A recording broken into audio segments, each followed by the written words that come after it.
한 절씩 교독하겠습니다. 예수께서 바다 건너편 거라사인의 지방에 이르러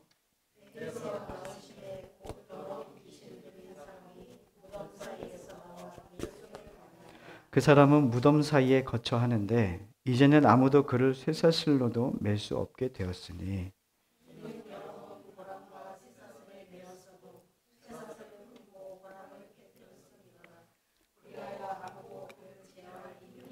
함께 밤낮 무덤 사이에서는 늘 소리를 지르며 돌로 자기의 몸을 해치고 있었더라. 아멘.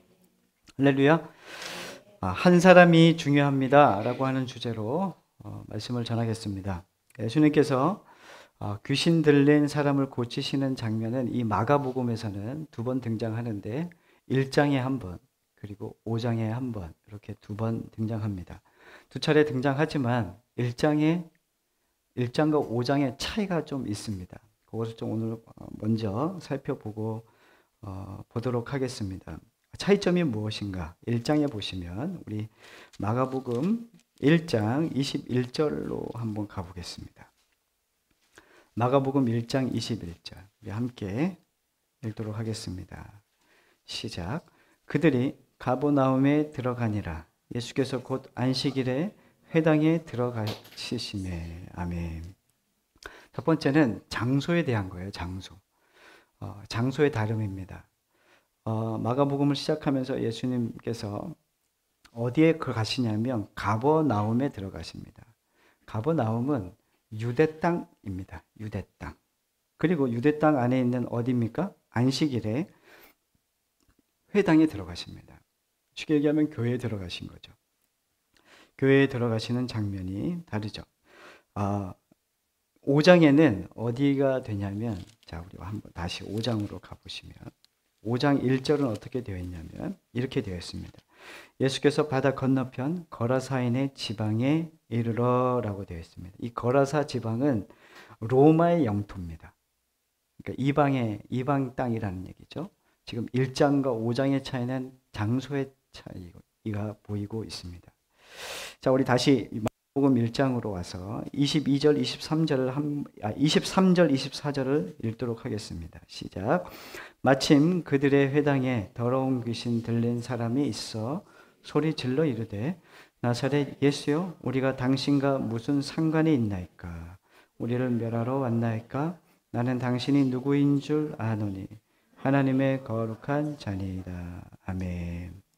자, 회당에 들어갔습니다. 회당에 들어갔더니 누가 있냐면 은혜 받은 자들이나 하나님의 구원을, 또 하나님의 나라를, 또 하나님의 복음으로 충만한 그 성령에 충만한 사람들이 처음 발견된 게 아니라 귀신 들린 자가 회당에 있는 겁니다.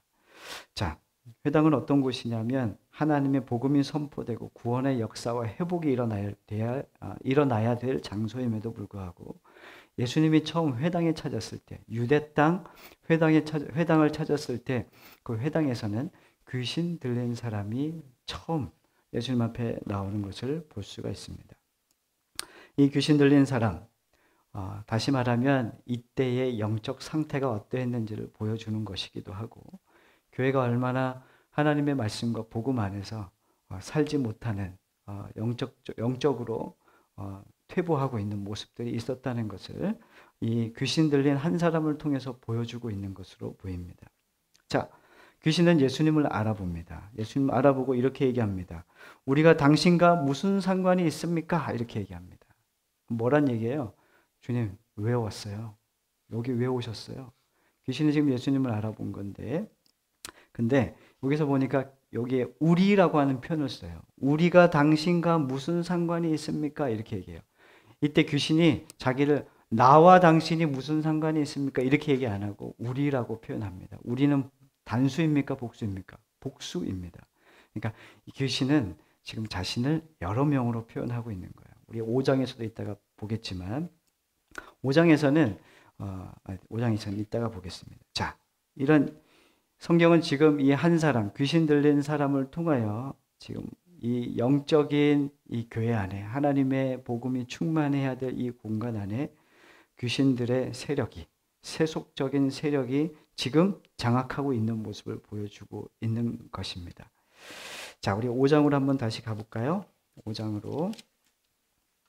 자, 5장 1절을 우리가 한 번 더 읽어보도록 하겠습니다. 자, 한 번 더 읽겠습니다. 예수께서 바다 건너편 거라사인의 지방에 이르러 2절 배에서 나오심에 곧 더러운 귀신 들린 사람이 무덤 사이에서 나와 예수를 만나니라. 아멘. 자, 예수님께서 이 거라사 지방, 이제는 예수님이 1장에서는 유대 땅에서 이제 이방 로마의 영토로 자리를 바꾸셔서 그 땅에 배를 타고 건너가시자마자 그들에게서 또 오는 사람이, 그들 중에 누가 왔냐면 또 귀신 들린 사람이 예수님에게 찾아오는 모습으로 시작됩니다. 이 사람이 살고 있는 곳이 어디냐고 봤더니 무덤 사이입니다. 무덤 사이. 무덤 사이는 어떤 곳입니까? 귀신 나는 곳이니까. 네, 죽음의 곳이지 않습니까? 시체가 묻힌 곳입니다. 죽은 자가 있는 곳이죠. 근데 이 죽은 자가 아닙니다. 이 귀신 들린 사람은. 그런데 지금 어디에 살고 있냐면 무덤에 살고 있어요. 다시 말하면 성경은 그걸 얘기해 주고 싶은 거예요. 이미 이 사람은 귀신에 사로잡혀 세속적인 가치와 세상의 어떤 힘에 장악되어 살아가고 있는 중인데 이 사람은 죽어 있는 상태다. 이걸 표현해 주고 있는 겁니다.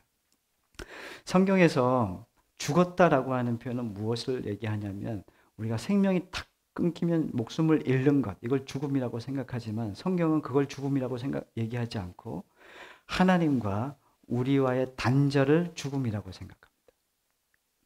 하나님과 나와 교통함이 있어야 돼요. 그래서 포도나무, 우리 요한복음 15장에 보면 포도나무 비유를 얘기하시잖아요. 그래서 네가 나에게 붙어 있기만 하면, 포도 가지가 포도나무에 붙어 있으면 살아있는 거예요. 끊어지면 어떻게 됩니까? 죽는 거예요.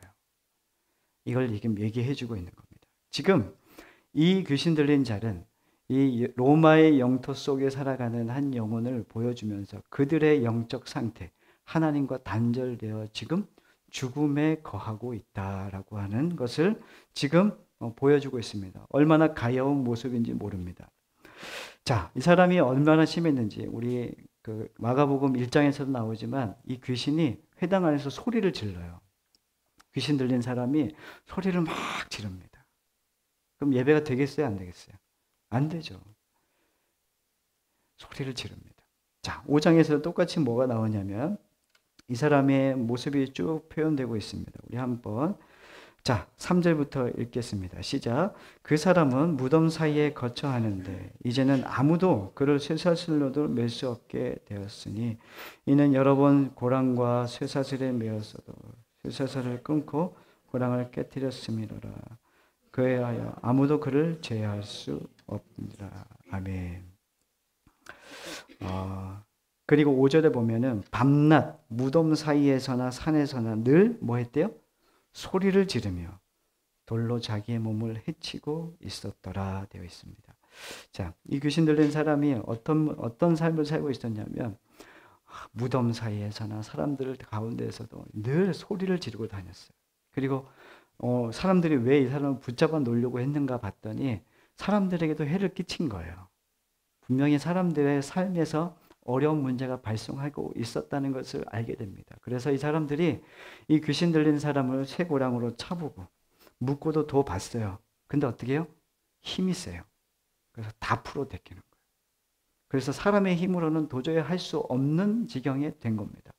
이제는 이 사람이 뭐 사람들 사이에서나 무덤에서 소리 지르는 것이 일상이 된 거예요.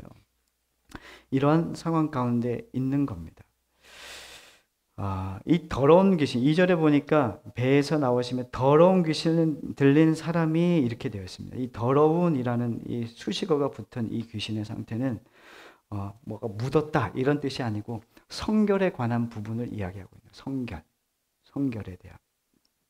성결과는 반대되는 개념인 거죠. 주님이 정결하시고 성결하신 이것은 도덕적인 가치와 기준을 말하는 것이 아니라 주님과의 온전한 관계에서 이 거룩함에서 끊어진 상태를 이야기하는 거예요. 자, 여기에서 우리 공통점을 발견합니다. 마가복음 1장과 마가복음 5장의 공통점이 있어요. 뭐예요? 거룩하지 않아요. 교회도 세상도.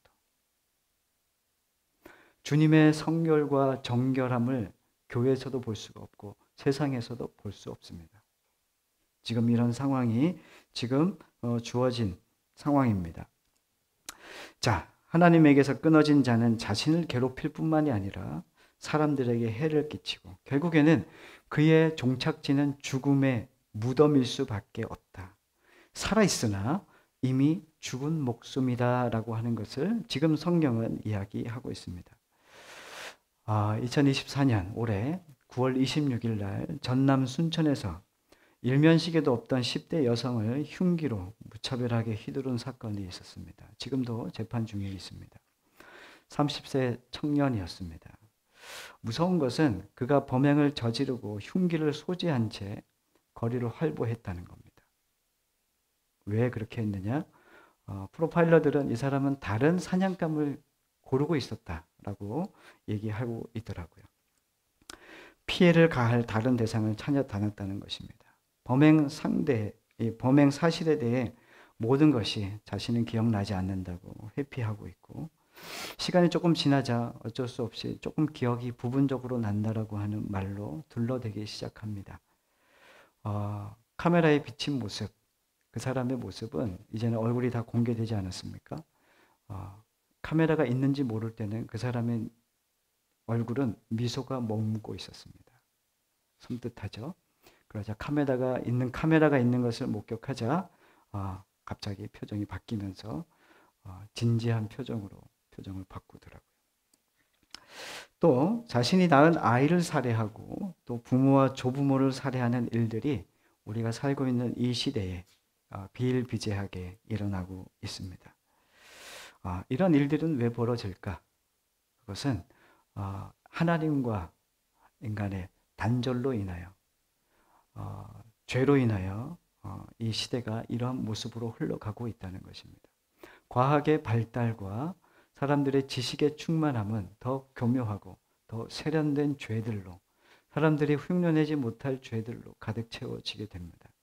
문명이 발달하면 사람이 더 삶이 윤택해지는 부분들도 있으나, 그러나 더 악하고 더 인간의 모든 것들을 강화하고 기능을 강화하고 자신의 힘을 강화하는 일에 더 힘을 쓰기 때문에 인간은 하나님 없이는 도저히 인간다움을 유지할 수 없다는 것이 성경의 증언입니다.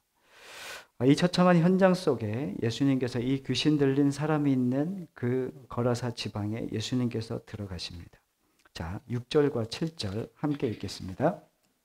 시작.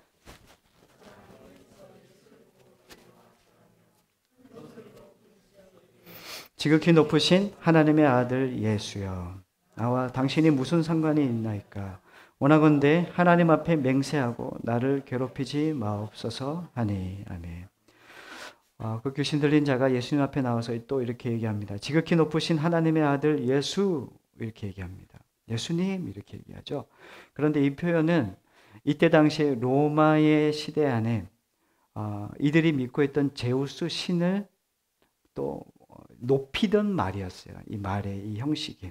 지극히 높으신 제우스 신이여, 이렇게 했단 말입니다. 그것을 지금 어디에 하고 있는 거예요? 예수님에게 지금 하고 있는 중이죠. 그런 표현법이라는 것을 알고 계시면 좋을 것 같습니다. 자, 이 귀신 들린 한 사람의 모습을 통해 이 거라사 지방의 영적 상태를 고스란히 표출되어 우리에게 보여주고 있습니다. 그리고 자신을 괴롭게 하지 말아 달라고 예수님에게 부탁합니다. 이처럼 사탄은 자신이 고한 그 곳곳에, 세상 곳곳에 자신의 영역을 주장하기 시작해요. 사탄이 하는 일은 그거예요. 계속해서 우리를 잡아서 자신의 도구로 만들고 싶어 하는 거예요. 자신의 세력을 계속 넓혀 가려고 하는 거죠. 그래서 자신의 영역을 주장하는 겁니다.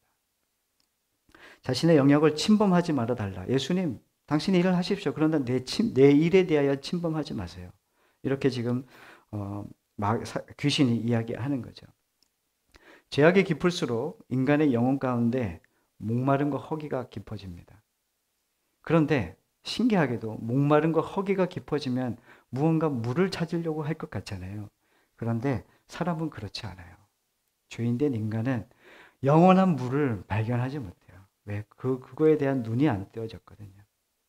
그래서 계속 파면 없어질 웅덩이를 계속 파고 다닌다는 거예요. 그거를 예레미야서에서는 터진 웅덩이라는 거예요. 터진 웅덩이. 터진 웅덩이는 파면 이 의미가 있습니까? 없습니까? 없죠. 물을 가두어서 내가 보관하고 이걸 마실 수 없는 거예요. 근데 인간의 노력과 최선, 자신의 영역을 지키고, 아유, 좀 하나님 좀 간섭 좀 하지 마세요. 내가 하나님이 있으면 나에게 기쁨이 있고 평안함이 있다. 나에게 복이 된다는 것은 지식적으로는 알아요. 그리스도인들도.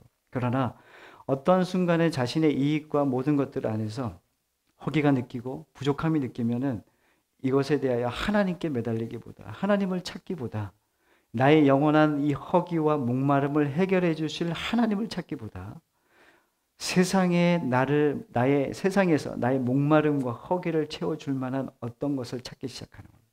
그게 돈이 되었던, 사람이 되었던, 명예가 되었던, 그것이 무엇이든 취하고 싶은 거죠. 저는 한국 사회에 일어나는 지금 축구계에서 일어나는 일들을 보면서 아, 이런 건가? 이런 생각을 하게 됩니다. 사람들의 질타에 대해서 전혀 다른 세상으로 그것을 귀를 기울이지 않아요. 왜요? 그들이 믿고 있는 힘이 있거든요. 법적으로도 제재할 수 없고 어떤 피파의 보호 아래서 자기들이 주장할 수 있는 것이 있기 때문에 뭔가 믿을 구석이 있는 거예요. 그런 사람은 하나님을 찾지 않잖아요. 우리도 똑같아요. 하나님은 우리에게 당신이 영원한 보호자요, 영원한 산성이시여, 영원한 구원자인 것을 깨닫기를 원하세요. 그런데 인간은 하나님이 아닌 다른 것으로 나의 피난처, 나의 구원, 나의 만족, 나의 필요를 채워줄 만한 어떤 대상으로 삼고 살아간다는 겁니다. 인생이 급하게 어려워지고 시련이 닥치면 하나님을 찾는 게 아니라 그것이 보이기 시작해요. 사람이 보이거나 돈이 보이거나 어떤 믿을 구석을 찾기 시작한다는 겁니다. 그게 인간이라는 거예요. 그래서 온 밤을 술과 마약, 음행으로 달래기보다 달래고 자신의 영혼의 갈증을 해소하려고 애를 쓴다는 겁니다. 한국 사회에 마약이 얼마나 심해졌어요. 더욱더 심해질 겁니다.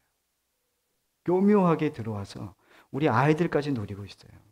학원가에서 물 하나 딱 나눠주면서 거기에 뭘 탄 거예요? 마약을 탄 거죠. 이러한 일들이 이제는 우리 아이들에게도 전혀 안전하지 않은 시대예요. 이런 시대를 우리가 살고 있는 가운데 있습니다. 사탄은 지금 자신의 영역을 지금 주장하고 있는 중이에요. 예수님, 내 영역은 침범하지 마세요. 근데 주님은 우리에게 오셔서 뭘 해주고 싶으시냐면 우리의 영역 안에 침범하셔서 침투하셔서 하나님이 주시는 그 기쁨과 평안과 모든 신령한 하나님의 복을 다 주고 싶으신 거예요. 내 영역을 빼앗기는 게 끝나는 게 아니라 내 인생이 끝나는 게 아니라 더 복되게 하시고 싶으신 건데 계속 사단의 유혹고 귀신의 유혹은 뭐냐면 계속 자기의 영역을 지키게 한단 말입니다. 그래서 하나님께 빼앗긴 것처럼 느끼게 돼요. 11조를 드리는 것도 나는 빼앗기는 것 같고 하나님께 시간을 드리는 것도 빼앗기는 것 같고 주님 앞에 뭘 하는 것도 빼앗기는 것 같고 다 뭔가 계속 소모하는 것 같아. 하나님 계속 빼앗기는 느낌이야. 이게 사단이 주는 마음이라는 것이죠. 자, 우리 12절 말씀을 함께 읽도록 하겠습니다. 11절입니다. 시작. 마침 거기 돼지의 큰 떼가 삼겹돼서 먹고 있는지라. 아멘. 자, 이 자신의 영역을 주장하던 이 귀신이 주님, 나의 영혼을 나에게 떠나가십시오. 차라리 떠나가시지 않을 거면 제가 저를 저기 돼지떼가 있는데 돼지떼에게 좀 보내주십시오. 이 돼지가 지금 주님 앞에 부탁하고 있는 중입니다. 자, 지금 이런 상황들이 한번 쭉 읽어보시면 됩니다. 이 사탄이 자신을 돼지떼에 넣어달래요. 부탁하다가 안 되니까 자기를 저기다 넣어달래요. 그래서 2,000마리 정도 되는 돼지떼에 예수님께서 명하여 들어가게 합니다. 그리고 이 돼지떼 2,000마리에 이 귀신이 모두 들어갑니다. 여기 보니까 이 귀신 들린 자가 군대, 자신의 정체를 얘기하는 자신은 군대래요. 그렇죠? 어디에 나와 있습니까? 네, 9절에 나와 있죠. 함께 읽어보겠습니다. 시작.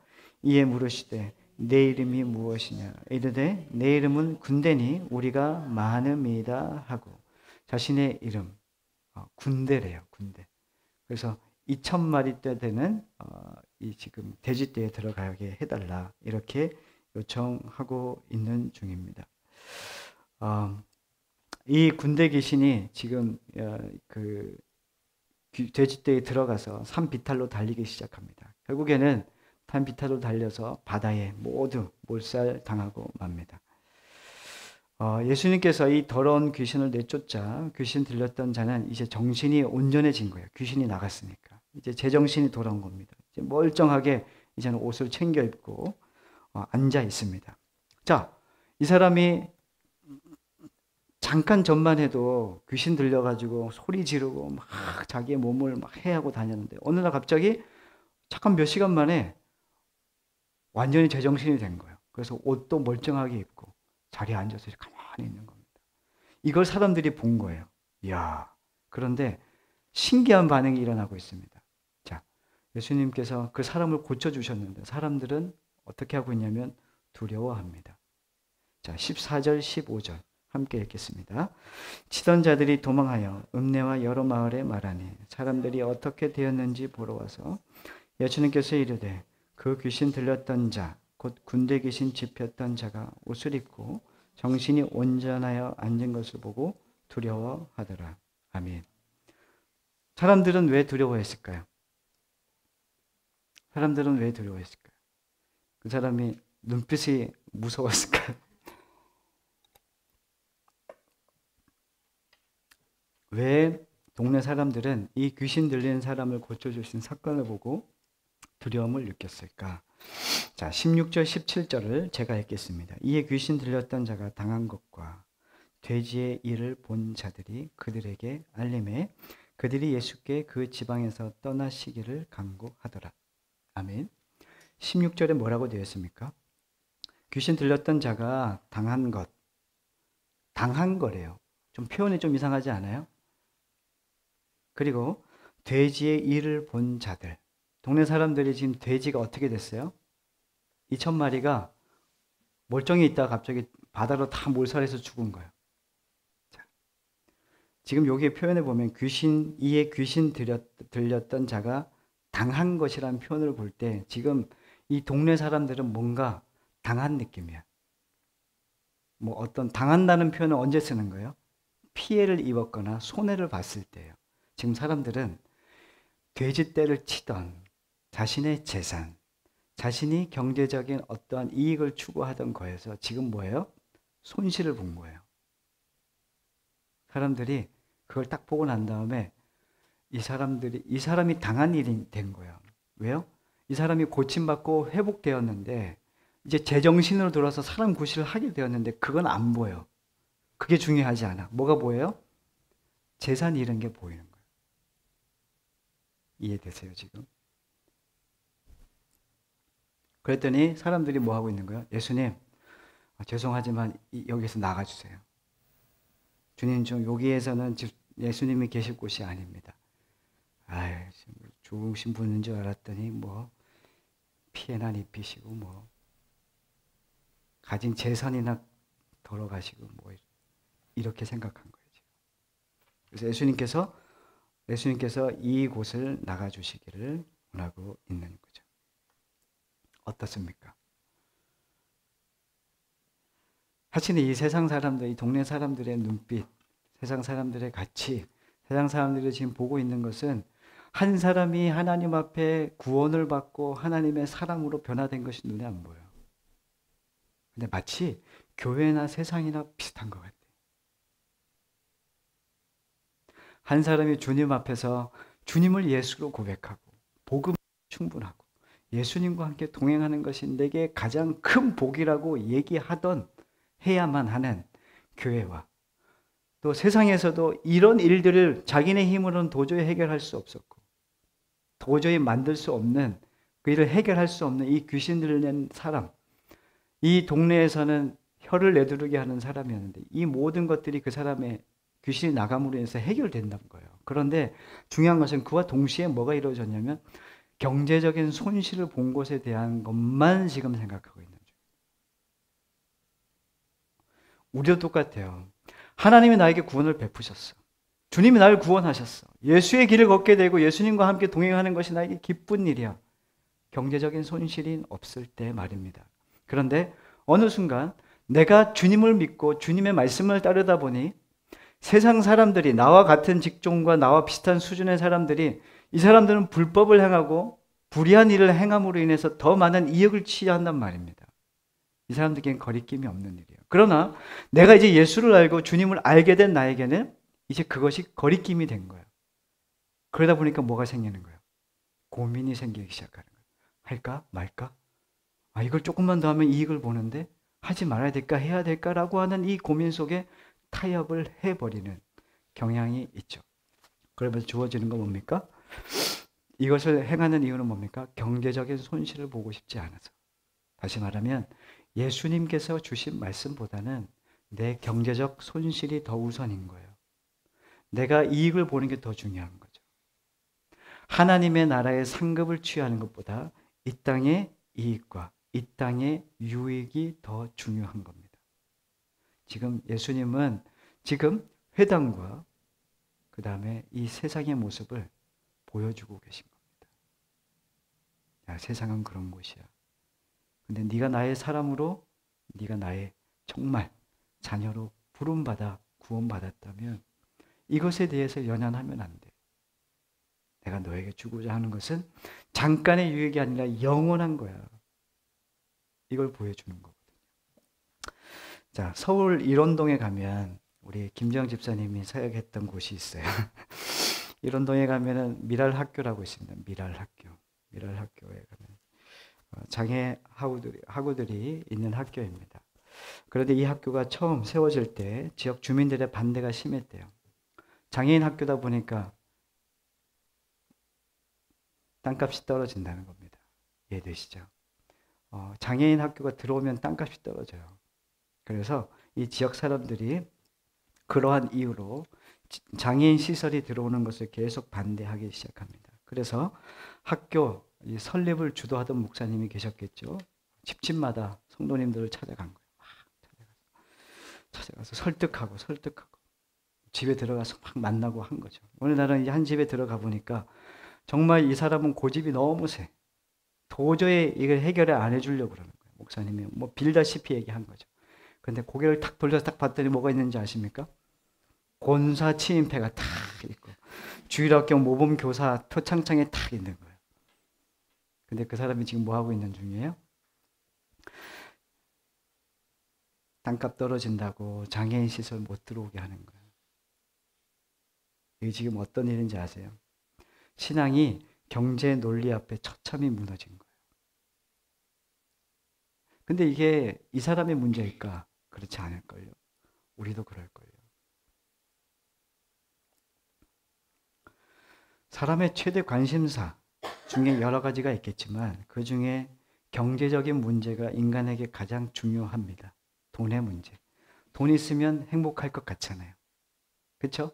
제가 돈만 있으면 여러분들에게 한 10억씩 다 주고 싶은데 아니 뭐 10억이 뭐야 100억씩 다 드리고 싶습니다. 그래서 경제적인 어려움이 없기를 원하는데 제가 가진 게 없어서 자 성경에도 이 경제적인 이익을 위하여 예수님을 따랐던 사람들의 이야기가 있어요. 다시 이야기했습니다. 경제적인 이익을 위하여 예수님을 버렸던 사람들의 이야기가 있습니다. 자, 마태복음 19장에 보면 부자 청년에 대한 찾진 않겠습니다. 부자 청년에 대한 이야기가 나옵니다. 이 부자 청년은 영생에 관한 질문이 있었어요. 주님, 어떻게 하면 영생을 얻겠습니까? 그래서 주님께서 묻습니다. 너 이렇게 다 했니? 계명 다 지켰니? 그랬더니 다 지켰습니다, 주님. 자부심을 느끼는 거죠. 이런 계명 예명 다 지켰습니다. 11조도 잘합니다. 뭐도 다 잘합니다. 뭐 잘해요. 이렇게 합니다. 그래? 예수님께서 묻습니다. 그러면 너 한 가지 좀 부족한 게 있는데 너 가서 너의 소유를 팔아 가난한 사람들에게 나눠주고 그리고 나를 따르면 좋겠어. 이렇게 얘기합니다. 그러자 그 청년이 성경에 보니까 그 청년이 재물이 많음으로 근심하며 가니라. 이렇게 되어 있습니다. 이 사람이 뭐가 많냐면 부자이고 관원이기도 하고 돈이 많았어요. 부자예요. 근데 이 사람이 그러한 예수님의 제안을 받자 어떻게 하냐면 근심이 생겼어요. 손실을 보고 싶지 않은 거예요. 주님 믿으면 이익을 원하는 거겠죠. 주님 믿어서 더 큰 이익을 원했던 것 아닐까라고 하는 생각이 듭니다. 주님의 마음을 알았던 것 같아요. 그러자 그 청년은 근심하고, 그 다음에 성경에는 그 청년의 이야기는 전혀 없습니다. 사라진 거죠. 자, 마태복음 20장 21절에 20절과 21절에 보면은 또 한 사람이 예수님의 제자들이 등장합니다. 거기에 세베대의 아들의 어머니가 등장합니다. 세베대의 아들. 세베대의 아들 누굴까요? 야고보와 요한입니다. 우리의 아들이라는 별명도 있습니다. 이 아들이 이제 예수님과 함께 동고동락하며 예수의 길을 걷고 있어요. 이 어머니도 흡족해 했는 것 같아요. 그런데 예수님의 마음과는 이 엄마의 마음이 좀 달랐던 것 같아요. 이 어머니가 좀 치맛바람이 좀 셌던 엄마였던 것 같습니다. 자, 두 아들의 손을 데리고 예수님께 다가가서 이렇게 얘기합니다. 예수님, 주님 앞에 절을 하면서 이렇게 얘기합니다. 주님, 주님의 나라가 임하걸랑 내 아들을 한 명은 주님의 우편에 두시고 한 명은 주님의 좌편에 두십시오. 주님, 그렇게 되기를 부탁드립니다. 이렇게 얘기한 겁니다. 주님의 나라가 임하걸랑. 어떤 나라일까요? 주님이 그때 당시에 그 부패한 정부에 대하여 처단하고 예수님이 왕위에 오를 것을 생각했던 것 같습니다. 그리고 그렇게 되면은 함께 했던 제자들은 뭐 하게 됩니까? 장관이 되는 겁니다. 그래서 장관이 되기를 원했던 겁니다. 좌의정 그리고 우의정, 뭔가 원했던 한 자리를 원했던 것. 다시 말하면 이익을 보고 싶었던 거죠. 예수님을 따르고 있던 제자 세베대의 아들들의 어머니가 이러한 마음으로, 예수님의 제자들도 그러한 마음으로 예수님을 따랐던 것으로 성경은 보여집니다. 예수님에 대한 오해죠, 오해. 사람은 손해보고 싶지 않은 거예요. 그런데 반면 성경에서는 손해를 보면서까지 예수님을 쫓았던 사람들의 이야기도 있습니다. 자, 성경에 보면은 옥합을 깨뜨린 여인에 대한 이야기가 나옵니다. 그의 친오빠는 나사로입니다. 언니는 마르다이고요. 그 마리아는 예수님이 자신의 집에 온 것을 너무 기뻐했습니다. 초청했었죠. 그리고 예수님과 함께 식탁을 나누던 그때 예수님이 집에 들어오셔서 계실 때 본인이 오랫동안 가지고 아끼던 순전한 나드, 향유, 지극히 비싼 향유, 순전한 나드 한 근을 가져다가 예수님의 발에다가 둘러 붓습니다. 자, 이 나드 한 근은 환산하면, 이게 현금으로 환산하면 300데나리온. 다시 말하면 노동자 1년 품삯입니다. 이것을 1년 품삯을 지금 한 번에 예수님의 발에 붓습니다. 이것을 본 사람들은 왜 저래? 예수님의 제자들 중에 가룟 유다는 야 계산해 보니까 얼마야? 이야, 이거 뭐 하는 거야 도대체? 아니 가난한 사람들 나눠주던지. 이렇게 이야기합니다. 그런데 예수님은 그의 모습을 보면서 이렇게 칭찬합니다. 잘했다. 나도 그 여인은, 마리아는 나의 장례를 준비하고 있는 거야. 잘하고 있다. 주님께서 그 여인을 칭찬합니다. 이 여인은 향유를 부으면서 아까워했을까요? 기뻐했을까요? 아마도 기뻤을 겁니다. 손을 떨었다는 이야기는 없습니다. 이렇게. 우리가 아까우면 뭔가 떨리잖아요. 그러니까 한 번에 안 붓고 이렇게 질끔질끔 불 수도 있어요. 근데 그런 이야기는 없습니다. 단숨에.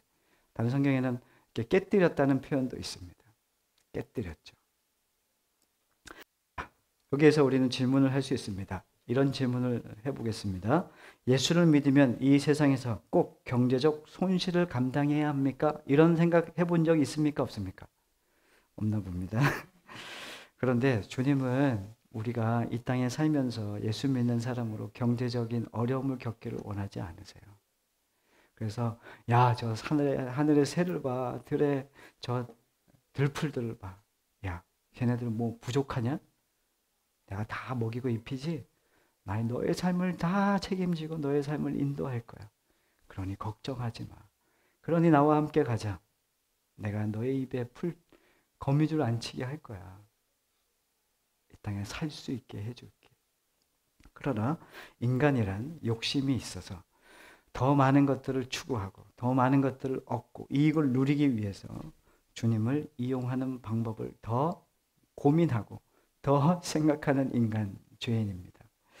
그래서 하나님은 우리가 하나님을 섬기면서 생각이 드는 게 꼭 이렇게까지 해야 되나? 이렇게까지 내가 해야 되나? 아니 이렇게 해가지고 내가 좀 더 뱀같이 좀 지혜로우라며. 그래서 뱀같이 그냥 지혜롭게 야가가지고 더 많이 모아가지고 주님 앞에 더 많이 헌금 드리면 주님이 더 기뻐하는 거 아니야? 그러나 성경은 그렇게 얘기하지 않고 있는 거예요.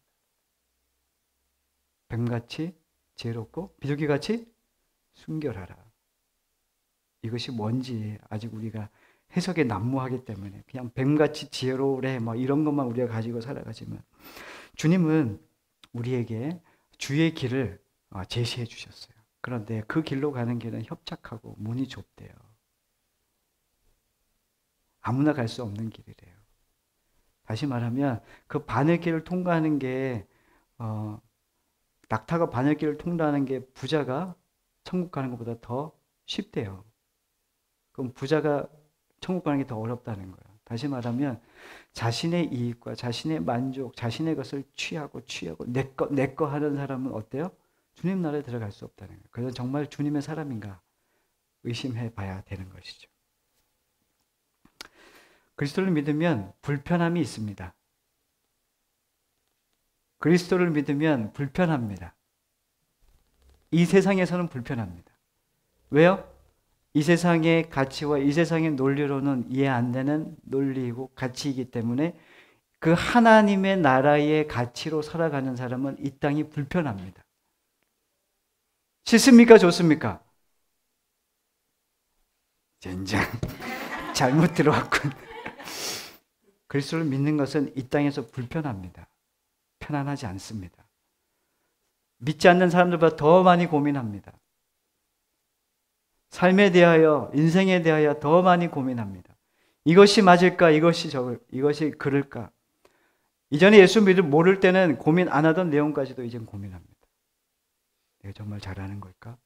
정말 하나님 기뻐하시는 걸까? 떨어져 있는 동전 하나 주면 이거 하나님 기뻐하실까? 그것이 우리 안에 일어나는 변화들입니다. 그래서 불편할 때가 있어요. 그러나 하나님 나라는 그러한 불편함으로 살았던 이 사람이 하나님 나라에 갔을 때 그 편안함을 기쁨으로 누릴 수 있습니다. 하나님의 나라의 법칙을 따랐기 때문에 하나님 나라에는 적용이 되죠. 그래서 이 땅에서 뭘 하셔야 되냐면 불편함을 훈련하셔야 됩니다.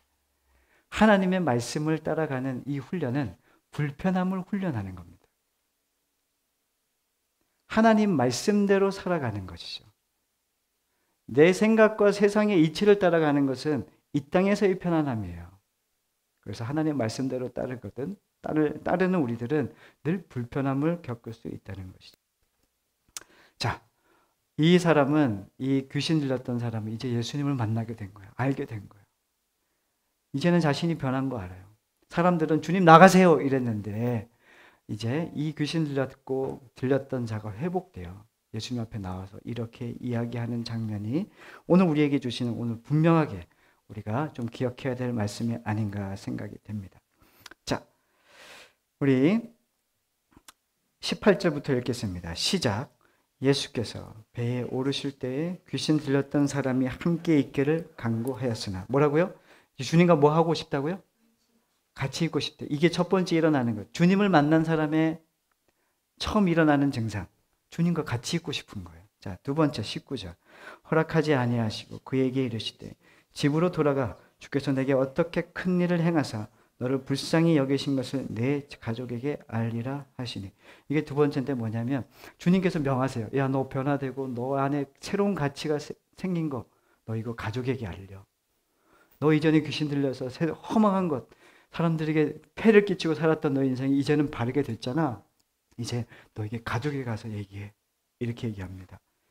자, 20절 시작. 그가 가서 예수께 자기에게 어떻게 큰 일을 행하셨는지 데가볼리에 전파하니 모든 사람이 놀랍게 여기더라. 그런데 가족에게 갔겠죠 아마. 그런데 20절에는 뭐라고 얘기하냐면 가족에게 가라 그랬는데 어디로 가요? 데가볼리로 갔대요. 데가볼리라고 하는 이 뜻은 이 지형의 뜻은 뭐냐면 대가라고 하는 뜻은 10이라는 숫자 10에 대한 의미고 볼리라고 하는 것은 도시라는 뜻이에요. 그럼 뭐예요? 10개의 도시인 거예요. 그럼 크다는 거야, 작다는 거예요?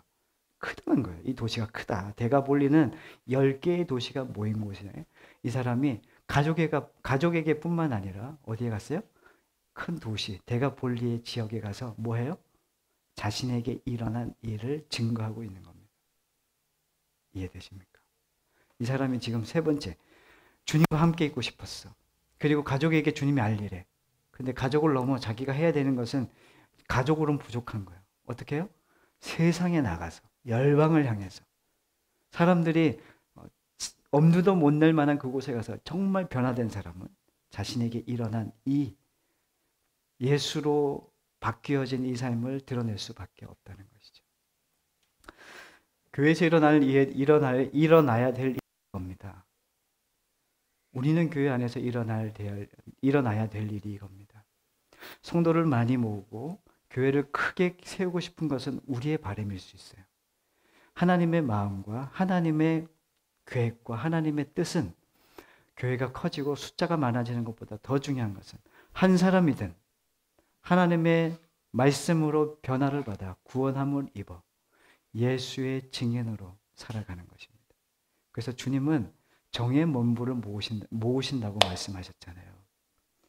또 얘기해 드립니까? 여기서 우리 한 사람 한 사람이 지금 여기 모여있는 우리가 정의 멤버예요. 여러분들 어떤 마음을 가지셔야 되면 이 교회에서 나밖에 없다. 주님이 나를 쓰실 거예요. 주님을 나를 그 찾고 찾으시던 한 사람이야. 내가 그 사람이 되길 원합니다. 이런 마음 가진 건 되게 좋은데 가가지고 안정환 집사님 저라니까 이렇게 하면 안 돼. 이건 나쁜 교만한 거야. 이게 아니라 본인이 그런 생각을 하셔야 돼. 하나님, 가장 은혜 받을 사람은 접니다. 가장 주님의 은혜가 주님의 구원이 필요한 사람은 접니다. 그리고 주님 보내시걸랑 그 세상에 대가볼리 이 지역 믿지 않는 자들에게 주님 저를 보내세요. 제가 주님으로 인하여 변화되고 새로운 사람이 되어 사람들에게 믿지 않는 사람들에게 내가 예수를 전하는 증인이 되고 싶습니다. 그런 마음으로 살아가셔야 됩니다. 정말 예수 믿는 사람, 예수로 바뀌어진 사람은 이러한 삶을 삽니다. 이것을 얘기 안 하고는 못 삽니다. 우리는 교회가 그렇게 한 사람 한 사람들이 그렇게 변화되어 여러분들이 가 있는 곳곳마다 아니 충주 지역에 얼마나 많은 교회가 있습니까? 그러나 우리는 교회 성도님들이 있는 그곳 여러분들을 통하여 이 충주 땅이 그리고 우리가 앞으로 해짓고 다닐 우리가 땅 밟고 다닐 그 여러 곳 하나님께서 가게 하실 그 공간과 시간과 만남 가운데 하나님께서 함께 하셔서 분명하게 예수의 증인으로 우리를 세우시고 우리를 통하여 하나님의 나라가 당겨지고 우리 안에 이루어지기를 간절히 소망합니다. 한번 따라해 보실까요? 한 사람이면 충분합니다. 한 번 더 인사하겠습니다. 인사하지 말고 그 사람이 접니다. 다시 한번 그 사람이 접니다.